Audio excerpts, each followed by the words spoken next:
ہادیوں رہنما ہمارے علماء، ہو کبھی درپیش جو کوئی مسئلہ، پوچھ لے حاضر ہو ہم ان کی بارگاہ۔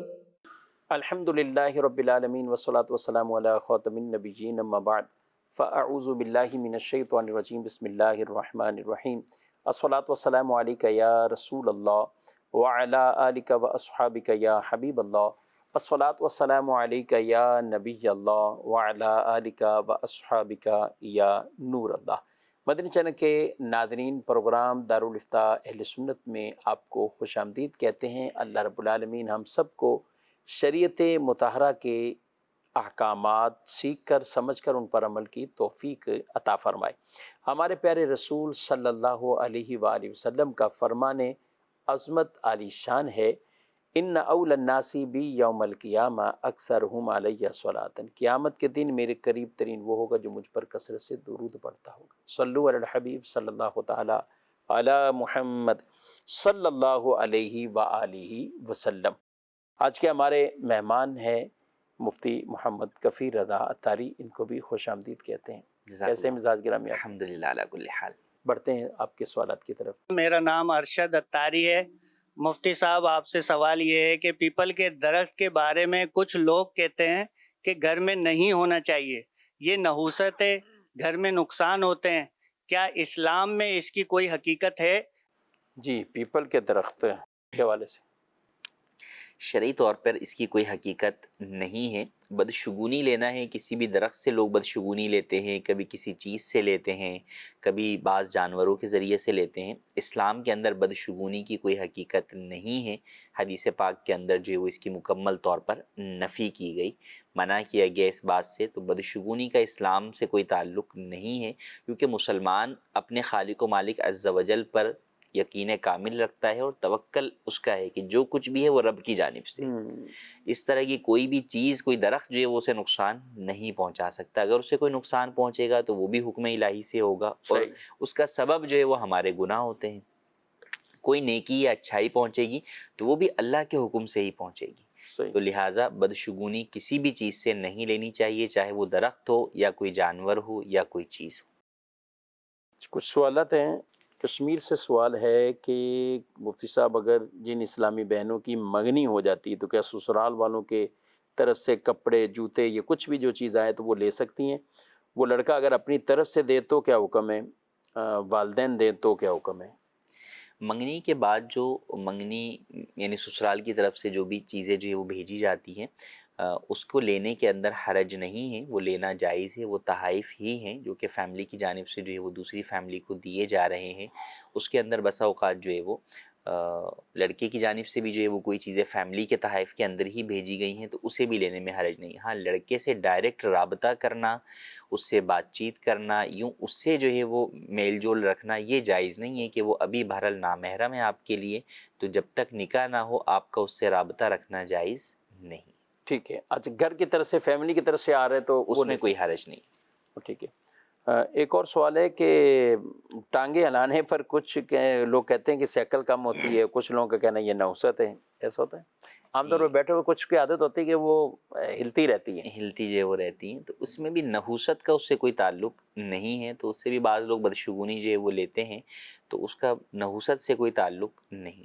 عقل سے بولے عقل بھی کم ہوتی نہیں، ایسا نہیں ہے۔ کئی لوگ بیٹھتے ہیں اور کرسی والے تو عام طور پہ ان کو دیکھیں تو وہ ہلا ہی رہے ہوتے ہیں، کچھ نہ کچھ پاؤں کو حرکت دے رہے ہوتے ہیں، تو حرج نہیں۔ البتہ جگہ دیکھنی چاہیے کون سی۔ ایک بعض کا مہذب ایسے مقامات ہوتے ہیں، جگہ ہوتی ہیں کہ جہاں اس طرح کی ٹانگیں ہلاتے رہنا اور خود کو درست طریقے سے نہ بٹھانا، تو یہ معیوب عمل ضرور ہو سکتا ہے۔ وہ محفلوں کے اعتبار سے دیکھا جائے بھی کیا ہے، اور اگر واقعی کسی ایسی مجلس کے اندر بیٹھے ہیں جہاں کوئی بزرگ بیٹھے ہیں، والدین پاس بیٹھے ہوئے ہیں یا کوئی اور ہیں، اب وہاں پہ ہر وقت تو میں نہیں کہہ سکتا، لیکن کچھ مواقع ایسے ہوتے ہیں کہ جو معیوب زمرے میں ضرور آ سکتا ہے، تو اس سے گریز کرنا چاہیے، اپنے آپ کو بچانا چاہیے۔ جی، مزید سوال۔ میرا مفتیان کرام سے یہ سوال ہے کہ میں نے یاسین شریف پڑھی ہے اور میں نے وہ اپنے دادی کو اصحال ثواب کر دی ہے، اور میرا بھائی مجھے کہہ رہا ہے کہ کوئی یاسین پڑھی ہے وہ میں نے نانی کو اصحال کرنی ہے، وہ جو پہلے میں نے اصحال کر دیا ہے دادی کو وہ نانی کو اصحال کر سکتے ہیں یا نہیں کر سکتے؟ برائے مہربانی اس کی ہمارے بتا دیں۔ جی مزید سوال؟ میں محمد افسر اتاری عرض کر رہا ہوں باولپور سے۔ دارالفتاء اہل سنت میں ایک مسئلہ تھا تو اس کے شرعی رہنمائی لینی تھی۔ مسئلہ یہ ہے کہ ایک بہن ہے بڑی اور اس کی چھوٹی بہن نے اس کا دودھ پیا ہے، اب جو ہے بڑی بہن کے بیٹے نے چھوٹی بہن کی بیٹی سے شادی کی ہے، کیا یہ جائز ہے یا ناجائز ہے؟ بہن نہیں اپنی بہن کا دودھ پیا ہے، اب ان کی کیا اولادوں کا آپس میں؟ ان کی اولادوں کا آپس میں نکاح نہیں ہو سکتا، کیونکہ یعنی آپ یوں ہی کہہ سکتے یہ خالہ زاد ہیں یہ وہ جی اب تو یہ جو ہے وہ اس کی بیٹی ہو گئی نا، یعنی اب گویا کہ رضائی بیٹی ہو گئی، چھوٹی بہن جو ہے وہ اپنی بڑی بہن کی رضائی بیٹی ہو، یعنی دو رشتے ہو سکتے ہیں، بہن بھی ہو اور وہ رضائی جو ہے وہ اس کا رضائی طور پہ کوئی اور رشتہ بھی تو ہو سکتا ہے، تو چونکہ صحیح۔ اس نے دودھ پیا ہے تو وہ رضائی بیٹی ہو گئی، تو اب جو اس کا بیٹا ہے یا اس کی جو اولاد ہے وہ بڑی بہن کے لیے جو ہے وہ گویا کہ رضائی نواسی جو ہے وہ بنے گی، تو اس لیے ان کا رشتہ آپس میں نہیں ہو سکتا۔ اور یہ مسئلے بھی یاد رکھنے چاہیے، اور اس میں بیسک عمر بھی ظاہر ہے جو اس طرح مسائل پوچھے جاتے ہیں تو وہ عمر رضاعت کی ہوتی ہے، جی بچپن رضاعت کی ہوتی ہے۔ عمر کے 2-2.5 سال کے اندر ہی جو ہے وہ دودھ پیا ہوتا ہے، اور اس کے اندر کئی دفعہ لوگوں کی توجہ نہیں ہوتی، یا توجہ تو ہوتی ہے لیکن وہ سمجھتے ہیں کہ یہ کوئی اتنا بڑا مسئلہ نہیں ہے، ہاں ایک دو مرتبہ تو پیا ہے، تھوڑا سا پیا ہے۔ ہاں تو لہٰذا اس میں یہ عرض کروں گا کہ جو بھی خواتین اس طرح کے ہیں، کیونکہ یہ معاملہ وہ ہوتا ہے جو اولاً خواتین کو ہی پتہ ہوتا ہے، جی جی مردوں کے پاس تو بعد میں آتا ہے، بعد میں آتا ہے، ظاہر ہے اس طرح اور کے معاملہ تو یہ جیسے اب انہوں نے بھی سوال کیا کہ یہ معاملہ ہو چکا ہے، اس طرح کے ہمارے پاس بھی دارالفتہ میں کئی اس طرح کے مسائل بھی جو ہے وہ آتے ہیں جب یہ معاملات ہو چکے ہوتے ہیں، تو لہٰذا یہ ہونے سے پہلے ہی جو ہے وہ چاہیے کہ بھئی نکاح کرنے سے پہلے آپ باقاعدہ دارالفتہ سے مستند دارالفتہ سے فتویٰ حاصل کریں، اور اس فتوے کی روشنی میں آپ آگے جو ہے وہ کوئی قدم اٹھائیں، اور اب بھی اگر ہو گیا تو اب یہ نہیں کہ نہیں جناب یہ تو مفتی صاحب حرام کہہ دیں گے تو ہمارا سارا خاندان بگڑ جائے گا اور سارا معاملہ، نہیں، بلکہ اگر اب بھی آپ کے لیے حکم یہی ہے کہ بھئی وہ رشتہ حرام ہے تو آپ کو اسے ختم ہی کرنا ہوگا، لہٰذا اس کے لیے دونوں طرف کے جو بھی افراد ہیں ان کو لے کر آپ دارالفتہ اہل سنت میں تشریف لائیں، دونوں سے تفصیلی معلومات لینے کے بعد آپ کو جواب دیا جائے گا، جس صورت کے اندر نکاح درست نہیں ہوا بہرحال ختم کرنا ہوگا چاہے کتنے ہی بچے کیوں نہ ہو گئے ہوں۔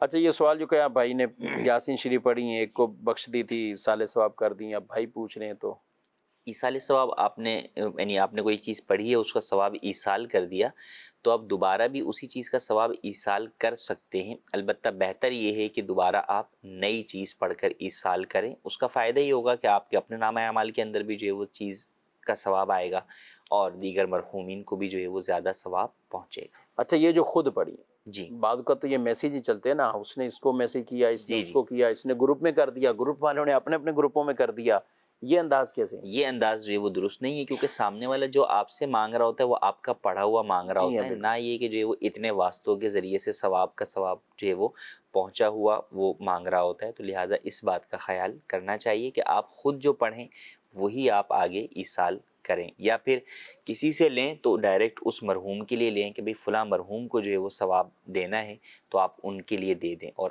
ہونا یہی چاہیے کہ زیادہ سے زیادہ آپ نیا پڑھ کر ہی ایصال ثواب کریں۔ اچھا اس میں جو اصالِ ثواب لیتے ہیں ان کو بھی کچھ سمجھنا چاہیے، یعنی بعض اوقات وہ تو کہتے ہیں فگر ہو، تعداد ہو، اس تعداد سے ہمارا تو ایک مرتبہ درود پڑھا ہوا بھی اگر اللہ کی بارگاہ میں ایسا قبول ہوا ہے تو کسی کی بخشش کا ذریعہ وہی بن سکتا ہے۔ بالکل، یعنی کوانٹٹی کے بجائے کوالٹی پر جو ہے وہ بات ہونی چاہیے۔ اب کوالٹی کو تو ہم کسی کی جج نہیں کر سکتے عبادت کے معاملے میں، ثواب کے معاملے میں، لیکن نیت یہی ہونی چاہیے کہ کسی نے اگر آپ کو یہ کہہ دیا کہ میں 3 بار سورہ اخلاص پڑھ کر اس کا ثواب آپ کے مرحوم کو ایصال کیا تو اسے بھی خوش دلی سے قبول کریں، کرنا یہ چاہیے، نہ کہ یہ کہ آپ بولیں کہ جناب آپ تو حافظ صاحب ہیں، آپ بھی اگر یہ کریں گے تو پھر بقیہ لوگ کیا کریں گے، تو یہ نہیں ہونا چاہیے۔ جو آپ کو جو بھی دے رہا ہے اسے قبول کریں، اللہ پاک جو ہے وہ اس چھوٹے عمل کے ذریعے سے بھی اس کی بخشش کر دے گا۔ ماشاءاللہ۔ امیر دامت برکاتہ العالیہ کو دیکھا گیا، آپ کا بڑے خوبصورت انداز ہوتا ہے، جب بھی اس طرح کی کوئی انتقال کی خبر یا کچھ اور تو آپ فرماتے ہیں جو میرے پاس نیکیاں ہیں میں وہ ایصال کرتا ہوں، اچھا نیکیاں بڑھ بھی رہی ہوتی ہیں، کسی نہ کسی ذریعے سے بھی بڑھ رہی ہوتی ہیں، خود اپنے عمل سے بھی، دوسروں کے بھی عمل سے کہ جس کا ہم ذریعہ بن گئے تو وہ بھی نیکیاں ہمارے نامہ مال میں یوں آ رہی ہیں. تو یہ بھی بڑے خوبصورت جملے ہیں. میرے پاس جو نیکیاں ہیں میں وہ اس سال کرتا ہوں، یوں کر کے بھی آپ کر سکتے ہیں. اور خاص اسی ایک صورت پر یا اسی چند جو تعداد لکھی ہوئی ہے اسی پر رہنا تو، اور ہر ایک کو ساتھ اسی طرح کا معاملہ کرنا، یہ مناسب انداز نہیں ہوتا. امیر اہل سنت کے جو انداز ہے یہ بھی بڑا دیکھیں کہ خوبصورت. امیر السنت جب کبھی ایصال ثواب کا کہتے ہیں جیسے ہاں. اپنے والدین کے لیے، جی جی تو یہ کہتے ہیں کہ آپ ایک بار سورہ بہت فاتحہ پیاری یا بات. ایک بار جو سورہ اخلاص پڑھ کر جو ہے وہ کریں. آج کل تو ایک بار درود شریف کا آتا ہے ہاں، میسیج ایک نا، بار اتنا درود شریف خوبصورت کا لگتا ہے تو اب کہ یعنی وہ سامنے والے پر بھاری نہیں ہے، بھاری نہیں. وہ میسیج پڑھتے پڑھتے صلی اللہ علیہ محمد صلی بندہ اللہ. پڑھ کر جو ہے وہ اچھا وہ ثواب نیت کر لی کہ ان کو ثواب ان کو پہنچانا ہے، ثواب پہنچ وہ جائے، بھی وہ کیا. پہنچ جائے گا. تو اب یہ کہ آپ بولیں کہ نہیں جناب آپ پڑھ کے جو ہے نا مجھے ایک قرآن کریم پڑھ کر جو والد صاحب کی برسی ہے ایک قرآن کریم کا، اب نتیجہ کیا ہوگا کہ یا تو وہ سامنے والے شخص آپ سے جھوٹ بولے گا یا جو ہے وہ آئندہ وہ آپ کو اس بات کا رپلائی نہیں دے گا. تو لہٰذا ثواب کے معاملے کے اندر بھی یوں ایسی کوئی صورت اختیار نہ کریں کہ سامنے والے کے اوپر جو ہے وہ بوجھ بن رہی ہو. آپ ریکویسٹ کر دیں، وہ دے تو بھی قبول کر لیجئے، نہ بھی دے تو بھی اس سے اس بات کے اوپر ناراض ہونے والی کوئی بات نہ ہو. چلیں کچھ سوالات شامل کرتے ہیں. کہتے ہیں کہ جب جنبی مرد ہو یا عورت ناپاکی کے اس کیفیت میں تو کیا کوئی چیزوں کو چھو لے تو وہ ناپاک ہو جائیں گی، کیا ہو جائیں گی؟ ناپاکی جو ہے وہ جسم کے اندر اس طور پہ سرایت نہیں کرتی کہ آپ کسی چیز کو چھو نہیں سکتے. ہاں قرآن کریم کو نہیں چھو سکتے کہ آپ پر نجاست حکمی کا اثر ہے، اور قرآن کریم جو ہے وہ آپ پڑھ بھی نہیں سکتے اگر جنبی ہیں تو. لیکن ویسے کسی بھی چیز کو جنبی اگر چھوتا ہے تو چھونے سے کوئی بھی چیز ناپاک نہیں ہوگی.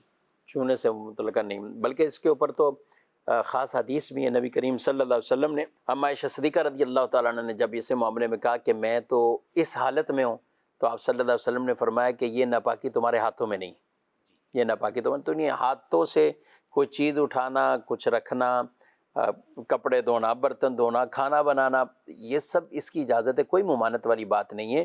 جی مزید سوال. میرا مفتی صاحب سے یہ سوال ہے، ہماری اپنی فیلڈ آپٹیکل سے تعلق رکھتی ہے، تو آپٹیکل کے حوالے سے کانٹیکٹ لینس ہماری فیلڈ کا حصہ ہے نا، تو بے شمار لوگ جب کانٹیکٹ لینس استعمال کرتے ہیں تو لینس استعمال کرنے کے بعد ان کی آنکھوں سے پانی آنا شروع ہو جاتا ہے، آنسو نکلنا شروع ہو جاتے ہیں، اور آنکھ دکھ بھی رہی ہوتی ہے نا، تو تھوڑی دیر کے بعد پھر صحیح بھی ہو جاتی ہے. تو آیا کانٹیکٹ لینس لگانے کے بعد جو دکھتی آنکھ سے پانی نکلتا ہے تو وہ پاک ہے یا نہیں؟ اب انہوں نے اس کو کہا ہے دکھتی آنکھ سے، تو کیا یہ دکھتی آنکھ کہلائے گی یا کیا کہلائے گی؟ میں نے کانٹیکٹ لینس لگائے ہوئے ہیں اس لیے مجھے تجربہ ہے. آپ نے لگائے ہوئے ہیں؟ اچھا ایک کب بار ابھی استعمال، پہلے لگایا؟ نہیں بہت پہلے. اچھا شروع میں نے وہ نظر کے لیے جو ہے وہ نظر کے ہی میں نے بنوائے تھے ایک مرتبہ. تو پھر چشمہ اتار دیا تھا؟ ہاں یعنی چند دن استعمال کی تو وہ یہی تھا کہ وہ لگانے میں ہی مسئلہ ہوتا ہے کہ لگانے میں وہ آپ کے جیسے انگلی آنکھ میں لگ جائے نا، کوئی چیز لگ جائے تو جیسے اس وقت جو پانی آتا ہے وہ اسی طرح پانی آتا ہے، تو وہ دکھتی آنکھ نہیں ہوتی. دکھتی آنکھ کا مطلب یہ ہوتا ہے کہ آپ کی آنکھ میں انفیکشن ہو گیا ہے، اندرونی کوئی ایسا مسئلہ ہو گیا. وہ زخم ہوتا ہے، وہ زخم جو ہے وہ پیپ جو ہے وہ پانی کی شکل میں جو ہے وہ بہ رہا ہوتا ہے، تو وہ ناپاک ہوتا ہے. یہ دکھتی آنکھ نہیں ہوتی ہے. یہی ہے کہ آپ کے آنکھ میں کوئی چیز لگے گی تو تھوڑی دیر تک پانی آئے گا، اس کے بعد سیٹ ہو جائے گا. دکھتی آنکھ یوں تھوڑی سیٹ ہو جاتی ہے کہ جو وہ 15 منٹ کے اندر سیٹ ہو گئی، آدھے گھنٹے میں سیٹ ہو گئی. وہ تو مرض ہوتا ہے باقاعدہ، اور پیپ ہے یا اس کے لیے تو آپ کو پھر آئی ڈراپ یوز کرنے پڑتے ہیں، پھر اس کے بعد ہی جا کر وہ جو ہے وہ ختم ہوتا ہے. یہ اپنے ٹائم لیتا ہے، وہ پورا جتنا بھی ہوتا ہے، جیسے آشوب چشم ہو جاتا ہے تو وہ اپنا ٹائم لیتا ہے بھائی 2-4 دن 5 دن. تو یہ کانٹیکٹ لینس لگانے کے اندر یہی ہوتا ہے کہ وہ چونکہ لگانا ہوتا ہے، اس کو طریقے سے لگانا ہوتا ہے. بعض لوگوں کو جو ہے وہ نہیں پتہ چلتا کہ جو ہے وہ کیسے جو ہے وہ لگانا ہے، تو وہ لگانے میں ہی وہ جو ہے وہ آنکھ کی پتلی کے اوپر وہ ٹچ ہو جاتا ہے یا انگلی ٹچ ہو جاتی ہے، تو اس کی وجہ سے وہ پانی نکلتا ہے. تو وہ دکھتی آنکھ کا پانی نہیں ہوتا، وہ پانی جو ہے وہ آنسو ہی ہوتے ہیں نارمل، تو وہ ناپاک نہیں ہوتے، اور اس سے نہ وضو ٹوٹے گا نہ جو ہے وہ کپڑوں پر لگے گا تو وہ کپڑوں کو ناپاک کرے گا. صحیح ہے. نہیں نارمل آج کل جیسے نزلہ زکام ہے تو بھی آنکھوں میں بھی کچھ نہ کچھ وہ اثر آ جاتا ہے. پانی بائک پہ جانے والوں کو جو ہے وہ تیز ہوا کی وجہ سے جو ہے وہ آنسو جو ہے وہ آتے ہیں. تو یہ ساری چیزیں جو ہے وہ انفیکشن نہیں ہے، یہ دکھتی آنکھ نہیں ہے. تو اس یہ جو آنسو نکل رہے ہیں، پانی نکل رہا ہے آنکھ سے، یہ پاک ہے، یہ ناپاک نہیں ہے. ٹھیک ہے. دکھتی آنکھ کا پتہ کیسے چلے گا؟ آنکھ واقعی دکھ رہی ہے تو وہ ڈاکٹر ہی بتائیں گے. عمومی طور پہ تو دیکھیں درد ہوتا ہے، دکھتی صحیح. آنکھ میں جو ہے وہ درد ہوتا ہے اور وہ مسلسل بہہ رہا ہوتا ہے پانی اور کافی لمبا ٹائم. وہی میں نے بتایا کہ انفیکشن ہوتا ہے تو آپ کو پھر یا تو دوا سے صحیح ہوتا ہے یا پھر وہ اپنا ایک لمبا ٹائم لیتا ہے کہ یا تو 2-4 دن کے بعد جا کے وہ ہوتا ہے. اور بعض دفعہ جو ہے وہ ڈاکٹر بھی جو ہے وہ آپ کو بتا سکتا ہے، تو اس سے ہی پتہ چلتا ہے کہ وہ دکھتی آنکھ کا پانی ہے. جی مزید سوال. صاحب سے میرا سوال یہ ہے، کسی کی اولاد نہیں ہوتی اور اپنے رشتہ داروں سے وہ بیٹا یا بیٹی لے لیتا ہے، پھر اس کا نام جس کا اصل باپ ہے اس کا نام لکھانا چاہیے یا جس کو دی ہے اس کا نام کاغذوں میں بے فارموں میں لکھانا چاہیے؟ اس کے بارے میں شرعی رہنمائی فرما دیجیے. جی اس کو سوال کو بھی شامل کرتے ہیں. کافی دفعہ اس پہ ہم نے گفتگو کی ہے لیکن شامل کر رہے ہیں. مزید سوال. کیا اگر سجدہ سہو میں 2 سجدوں کے بجائے 3 سجدے کر لیے جائیں تو کیا حکم ہوگا؟ یا اگر سجدہ سہو کرنا ہی بھول جائیں غلطی سے تو نماز ہو جائے گی یا واجب الادا ہوگی؟ صاحب میں صاحب ہو گیا 2 سجدے کرنے ہیں، اب اس میں بھی 3 ہو گئے. جی مزید. دیکھیں، ایک تو ایک آپ سجدہ سہو کرنا ہی بھول گئے اور آپ نے سلام پھیر دیا، تو اگر کوئی ایسا عمل نہیں کیا جو نماز کو فاسد کرنے والا ہے تو آپ ابھی بھی سجدہ سہو کر سکتے ہیں. اور اگر آپ نے سجدہ سہو میں بھی غلطی کر دی کہ جناب جو ہے وہ آپ نے تیسرا جو ہے وہ سجدہ کر لیا، تو اب دوبارہ جو ہے وہ سجدہ سہو لازم نہیں ہوگا، بلکہ اب آپ نماز مکمل کر لیں تو آپ کی نماز ہو جائے گی. ٹھیک ہے. اور دوسرا آگے کہہ رہے ہیں کہ یہ جو کہہ رہے ہیں کہ کسی اور کے نام پہ ولدیت، کسی اور کے نام پہ، یہ بہت بنیادی چیز ہے اور اس کو جاننا سیکھنا ضروری ہے کہ کئی لوگ جو ہے وہ جب بچہ کسی سے گود لیتے ہیں تو اسے اپنا نام دیتے ہیں، جو کہ درست نہیں ہے. لازم ہے کہ اس کے حقیقی باپ کا ہی نام اسے دیا جائے، ڈاکومنٹیشن میں بھی اور بھی دیگر ساری جگہوں کے اوپر. حدیث پاک میں فرمایا ہے کہ جس نے اپنے آپ کو اپنے باپ کے علاوہ کسی اور کی طرف منسوب کیا اس پر اللہ کی، ملائکہ کی اور تمام لوگوں کی لعنت ہو. تو ایسا کرنا ہرگز جائز نہیں ہے بلکہ حرام ہے. تو حقیقی والد کا ہی نام جو ہے وہ ہمیشہ بچے کے ساتھ لگایا جائے گا اور اسے اسی کی طرف منسوب رکھا جائے گا. ٹھیک ہے. اس کا یعنی رعایت انہیں کرنی ہوگی ہر اس میں کوئی کر چکا ہے تو کیا کریں؟ توبہ کریں، ازالہ توبہ بھی کریں اور بالکل جو ہے وہ اسے تبدیل بھی کروائیں. ٹھیک ہے. اپنا جانور کسی اور کو آدھے پر دینا، کیا کہیں گے اس میں؟ بٹائی پر دینے والا جو ہے وہ ہے آدھے پر دینا، کہ آپ نے دے دیا کہ بھئی تم اس کو جو ہے وہ کھلاؤ پلاؤ اور بڑا کرو اور خیال کرو، تو جو بیچیں گے تو جو نفع ہوگا وہ آدھا آدھا جو ہے وہ ہوگا. تو یہ شرکت فاسدہ ہے، یہ جائز نہیں ہے. ایک طرف سے انویسٹمنٹ ہے اور دوسری طرف سے جو ہے وہ ورکنگ ہے، مگر یہاں پہ انویسٹمنٹ کیش کی صورت میں نہیں ہے، جانور کی صورت میں ہے. تو جو مداربت ہوتی ہے وہ کیش کی صورت میں انویسٹمنٹ ہونا ضروری ہوتی ہے. تو یہ درست نہیں ہے، یہ جائز نہیں ہے، اس کو ختم کرنا ضروری ہے. اس میں جس نے سنبھالا اس کو فقط اجرت ملے گی اس کام کے کرنے کی، یعنی سنبھالنے کی. باقی جو بھی نفع ہوگا وہ اصل مالک کا ہی قرار پائے گا. اگر پیسے دے دیں شروع میں، کسی کو 1,00,000 روپیہ دیا کہ اب 20,000 25,000 کے 4 بکرے 3 بکرے، یعنی آپ یہ لے لیں، اس سے جانور آپ اپنی مرضی سے خرید لیں، پھر اس کو پالیں، آگے جا کر ہم اس کو آدھا آدھا کریں گے یا کچھ بیچیں گے اور پھر جو نفع ہوگا وہ جو ہے ہم آدھا آدھا کریں گے. تو یہ مداربت ہے. ٹھیک ہے، آپ نے کیش کے ساتھ انویسٹمنٹ کیا، آپ انویسٹر ہیں، سلیپنگ پارٹنر ہیں، سامنے والا ورکنگ پارٹنر ہے، تو یہ جائز ہے، اس میں کوئی حرج نہیں ہے. صحیح. کافی ساری اذانیں آ رہی ہوں تو کیا کس کا جواب اس میں؟ کسی بھی ایک اذان کا جو ہے وہ جواب دیں، جو آپ کے قریب ہے اہل سنت کی مسجد کی اذان کہ آپ تک پراپر سنائی میں آ رہی ہے، تو آپ کسی بھی ایک کی اذان کا جواب دے دیں تو کافی.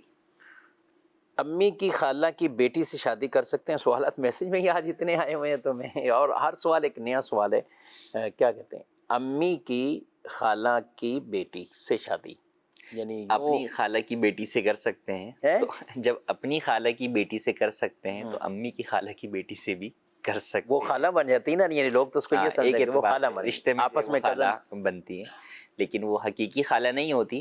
تو بالکل کر سکتے ہیں جبکہ کوئی اور رشتہ رضاعت وغیرہ کا نہ پایا جائے. جیسے ہم دیکھیں کہ کفیل صاحب، نبی کریم صلی اللہ تعالیٰ علیہ وآلہ وسلم کا جو رشتہ ہے حضرت علی رضی اللہ تعالیٰ سے، تو یہ آپس میں چچا زاد، یعنی اس اعتبار سے کہ چچا کے بیٹے ہیں تو چچا زاد بھائی، جی یعنی یوں. اچھا، اگر اسی زاویے کے تحت ہم دیکھیں تو بی بی فاطمہ رضی اللہ تعالیٰ عنہا نبی کریم علیہ السلام کی شہزادی، اب یہاں جو حضرت علی رضی اللہ تعالیٰ عنہ کا ان کے ساتھ نکاح ہوا، تو جو عام ہم دیکھیں تو پھر یہ کہیں کہ یہ یعنی چچا کے بیٹے کی بیٹی یا تایا کے بیٹے کی بیٹی، تو یوں کریں تو وہ اس کو کہیں کہ تو یہ بھتیجے اور چچا کا رشتہ بنا دیں گے جی عام لوگ اس زاویے سے اگر دیں گے تو یوں نہیں ہے، یہ یوں رشتہ یوں نہیں بنتا. جیسا کہ یہ سوال کیا کہ امی کی خالہ کی بیٹی، تو یعنی جو ماں کے ساتھ ماں کی جو خالہ زاد بہن ہے تو وہ اس طرح یہ تو خالہ نہیں بنے گی نا. تو ان چیزوں کو بھی ہمیں ضرور آپس میں جو ہے وہ دیکھنا چاہیے. اور یہ روایت جہاں حضرت علی رضی اللہ تعالیٰ عنہ کی بی بی فاطمہ رضی اللہ عنہ سے جو نکاح ہے، جہاں یہ مسئلہ اور بھی کئی مسائل اس میں، یہ رشتہ داروں میں نکاح کرنا، قرابت داروں میں اب نکاح کرنا، بعض لوگ تو بالکل آج کل کوئی ایک آدھا کوئی کیس ہو جاتا ہے کہیں مرض کا، کہیں کچھ ایسا آیا تو وہ سرے سے ہی کہتے نہیں ہم نے نہیں کرنا، ہم نے چونکہ بہت اس میں.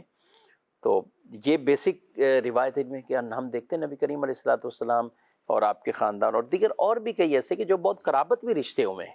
کیا فرماتے ہیں؟ بالکل ایسے ہی، بلکہ آپ دیکھیں تو اکثر ایسے ہی جو ہے وہ ہیں، ایسے ہی ہوتے ہیں. قرابت کے اندر ہی جو ہے وہ رشتے، اور کف کا بھی جو اہتمام جو ہے وہ کرنے کا کہا گیا تو اس کے اندر بھی یہی ہے کہ عام طور پر جو ہے وہ انہی باتوں کا خیال جو ہے وہ اس کے اندر رکھا گیا اور اس کی بہت ساری وجوہات جو ہے وہ ہوتی ہیں. ذہنی ہم آہنگی ہوتی ہے، سمجھنا سمجھانا جو ہے وہ آسان ہوتا ہے، اور جو ہے وہ گویا کہ ایک بالکل نئے آپ معاشرے میں نہیں چلے جاتے، آپ اپنے جس لائف میں رہ رہے ہوتے ہیں اسی جیسی ہی دوسری لائف کے اندر جو ہے وہ آپ آ جاتے ہیں. گھر اگرچہ تبدیل ہو جاتا ہے لیکن جو رہن سہن معاشرتی سارے امور ہوتے ہیں وہ ایک ہی جیسے ہوتے ہیں. جبکہ آپ بالکل ہی ہٹ کر اگر کرتے ہیں تو وہ بھی کرنا جائز ہے، اس کو ہم منع نہیں کر رہے، لیکن اس کے اندر بہرحال کئی جگہوں پر آزمائش ہوتی ہے. اور اس کی میں آپ کو ایک مثال بھی کہوں کہ کئی دفعہ ایسا ہوتا ہے کہ دارالفتہ میں جب اس طرح کے کیسز آتے ہیں، اب طلاق لینی ہے یا لڑکی جو ہے وہ روٹ کر بیٹھ گئی ہے اور یہ پریشان ہے کہ بھئی گھر بساؤں، تو اب وہاں یہی ہو رہا ہوتا ہے کہ بھئی خاندان میں کی ہے نہیں، خاندان میں تو نہیں کی، تو اب کس کے ذریعے سے سمجھوائیں انہیں، بات کیسے کرے، فریق کون بنے، کون اور ساتھ آئے. کوئی شخص جو ہے وہ تیاری جو ہے وہ نہیں ہے، وہ اپنے بالکل الگ لوگ ہیں، ہم الگ ہیں، تو بالکل ہی جو ہے نا دیکھنا ہی نہیں چاہتے، دیکھنا ہی نہیں چاہتے، بیٹھنا ہی نہیں چاہتے. تو خاندانوں میں کرنے کے یہ فوائد بھی ہیں کہ اس میں یہ ہوتا ہے کہ بھی خاندان کا، یہ برادری کے بڑے افراد جو ہے وہ دونوں لوگوں کو لے کر بیٹھ کر ان کے درمیان صلح صفائی کی طرف انہیں لے کر آتے ہیں اور معاملات کو بہتر کرنے کی کوشش کرتے ہیں. ماشاءاللہ. جی کال. امام شیانہ میں مری سے بات کر رہا ہوں. یہ بال بیچنا صحیح ہوتا ہے عورتوں کے؟